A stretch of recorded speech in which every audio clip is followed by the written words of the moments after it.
தமிழ்நாட்டுக்கு மத்திய அமைச்சர் வந்தார்கள் என்றால் அவர்களுடைய பாதுகாப்பு, நீதிபதிகள் வந்தால் அவர்களுடைய பாதுகாப்பு, இல்லை அரசு விருந்தினர்கள், அயல்நாட்டு தூதர்கள், அரசு விருந்தினர்கள் வந்தால் அவர்களுடைய பாதுகாப்பு.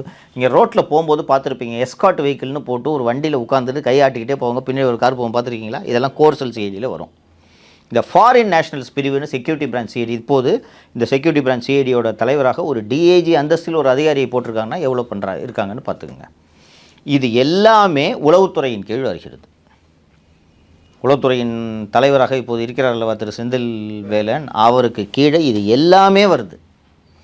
இந்த ஃபாரின் நேஷனல்ஸ் பிரான்ச்சு இந்த இலங்கை தவிர, இலங்கையை கியூ பிரான்ச் பார்த்துக்கும், சிங்களாக இருந்தாலும் சரி தமிழர்களாக இருந்தாலும் சரி அவங்கள பார்த்துக்கும்.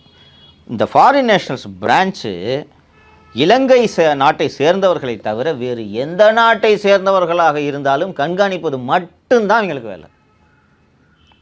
பங்களாதேஷிலிருந்து இந்த மத்திய அரசு சொல்கிறது ஒரு வகையில் உண்மை. பங்களாதேஷிலிருந்து பலர் இந்தியாவுக்கு வங்கதேசம் வழியாக வந்து பல்வேறு ஊரில் போய் செட்டில் ஆகிட்டு ஆதார் கார்டு, ரேஷன் கார்டு எல்லாம் வாங்கிட்டு அழகாக அங்கே பேசிட்டு கறிக்கடை ஒன்று போட்டு உட்காந்துருவாங்க.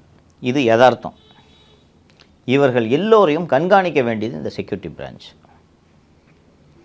திமுக அரசு வந்த பிறகு இந்த பொலிட்டிக்கல் இன்டெலிஜென்ஸை தவிர வேறு எந்த பிரிவும் வேலை செய்வதில்லை.